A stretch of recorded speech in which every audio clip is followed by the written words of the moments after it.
सफलता उन्हें मिलती है जो लगन और मेहनत से किसी काम को करने की ठान लेते हैं। वैसे छात्र जो अपनी जिंदगी में कुछ कर गुजरने की क्षमता रखते हैं और उन्हें आगे चलकर कुछ बड़ा करना होता है, उनके सामने आने वाले समस्या भी उनका कुछ नहीं बिगाड़ पाती है। वो अपनी सफलता की ओर अग्रसर होकर बढ़ते रहते हैं और अंततः उन्हें सफलता जरूर हासिल होती है। भारत में होने वाली यूपीएससी एग्जाम काफी कठिन होती है। इसके लिए छात्रों को दिन रात मेहनत करना पड़ता है। कठिन मेहनत करने बावजूद भी इस परीक्षा में कुछ छात्र सफल होते हैं तो वही कुछ छात्र को निराशा हाथ लगती है।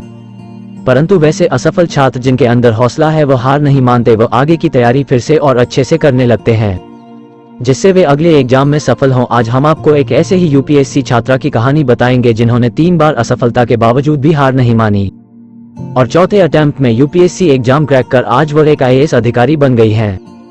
इनका नाम है देवयानी। ये हरियाणा के महेंद्रगढ़ की रहने वाली है। देवयानी का सपना था कि वो अपने पिता की तरह बने।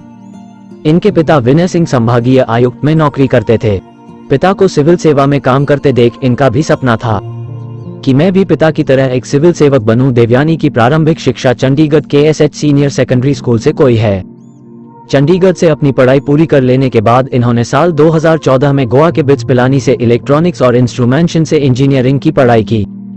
इंजीनियरिंग की पढ़ाई पूरी कर लेने के बाद इनके पास जॉब के काफी सारे ऑप्शन थे, परंतु इन्होंने अपने मन में ठान लिया था कि वे यूपीएससी क्लियर कर एक आईएएस अधिकारी बनेंगे। इसलिए उन्होंने जॉब छोड़ करके यूपीएससी परीक्षा की तैयारी में जुट गए।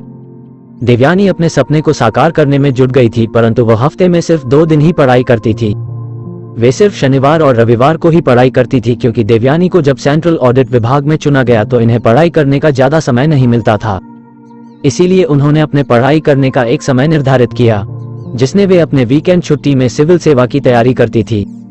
देवयानी सिविल सेवा की तैयारी इस प्रकार कर रही थी कि जैसे कोई आम एग्जाम का तैयारी कर रही है, बिना कोई प्रेशर या फिर बिना कोई टेंशन की। वह आराम से हफ्ते में 2 दिन पढ़ाई करती थी, परंतु ये 2 दिन जितना भी पढ़ाई करती थी वह लगन और मेहनत के साथ करती थी। देवयानी साल 2015 में पहली सिविल सेवा की परीक्षा दी, परंतु पहला अटेम्प्ट में इन्हें निराशा हाथ लगी। इस पहले अटेम्प्ट में वो प्री परीक्षा भी पास नहीं कर पाए, परंतु इन्होंने हार नहीं मानी और पुनः सिविल सेवा की तैयारी में जुट गई और फिर से साल 2016 में सिविल सेवा की परीक्षा दी, परंतु इस बार भी इन्हें किस्मत साथ नहीं दिया और इस बार भी प्री परीक्षा नहीं निकल पाए। लेकिन देवयानी ने अपने हौसलों को झुकने नहीं दिया और फिर से तैयारी में जुट गई।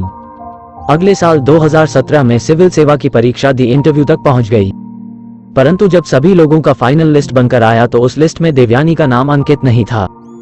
इस बार भी इन्होंने हार नहीं मानी और सोचा कि इस बार मैं इंटरव्यू तक आकर बाहर हुई हूं, लेकिन अगली बार जरूर निकाल लूंगी। अपने इस हौसले को बुलंद करके फिर से सिविल सेवा की तैयारी में जुट गई, जिससे बाद इन्होंने साल 2019 में यूपीएससी एग्जाम में सफल हुई, जिसमें उन्हें 222वीं रैंक हासिल हुआ। एक बार फिर इन्होंने एग्जाम दिया। इस बार इन्होंने काफी मेहनत और लगन के साथ तैयारी करना शुरू कर दिया और अगले एग्जाम में इन्होंने 11वीं रैंक ला करके आईएएस बनने के सपने को साकार किया। देवयानी अपनी इस सफलता का क्रेडिट अपने पिता को देती है।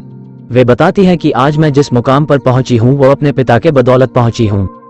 हमने बचपन से अपने पिता को सिविल सेवा में काम करते देखा है, जिसकी वजह से मुझे भी सपना था कि मैं भी अपने पिता जैसी बनूं। इसीलिए आज मैं जो भी कुछ हूं अपने पिता के वजह से हूं। तो दोस्तों, इनसे ये प्रेरणा मिलती है कि जिंदगी में कितना भी असफलता क्यों ना आ जाए, हमें पीछे पलटकर कभी नहीं देखना चाहिए और हमें अग्रसर होकर अपने काम में लगन और मेहनत के साथ बढ़ते रहना चाहिए, जिससे आखिरकार उस काम में हमें सफलता जरूर हासिल होगी। आज देवयानी अपनी असफलता को पीछे छोड़ते हुए आगे बढ़ते रहे, जिससे आज वे एक सफल आईएएस अधिकारी बन गई हैं।